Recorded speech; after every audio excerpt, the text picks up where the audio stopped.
প্রথমে play store অ্যাপটি open করব। এরপর আমরা এখানে লিখব ক্যাপকাট। এরপর আপনারা এখানে একটা আপডেট নামে অপশন দেখতে পাবেন। সো আমার আপডেট কমপ্লিট, তাই আমি এখন অ্যাপটি ওপেন করব। এরপর অ্যাপটি ওপেন হলে আমরা আমাদের গ্যালারি থেকে একটা ফটো সিলেক্ট করব। এরপর ফটোটার ডিউরেশনটা আমরা দিয়ে রাখবো আমাদের মন মতো। দেন আমরা এই ফটোটার উপরে প্রেস করব। দেন নিচের এই অপশনগুলো থেকে আমরা চলে যাব স্টাইলে।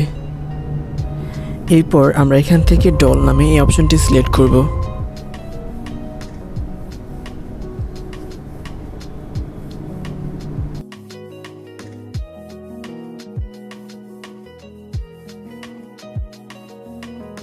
ওকে, এখন আমাদের ইফেক্টসটা অ্যাড করা কমপ্লিট।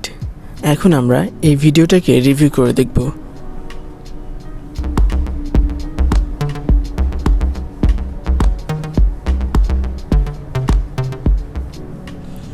ওকে, এরপর আমরা এই ভিডিওটাকে সেভ করার জন্য উপরে এই সেভ আইকনটিতে ট্যাপ করব।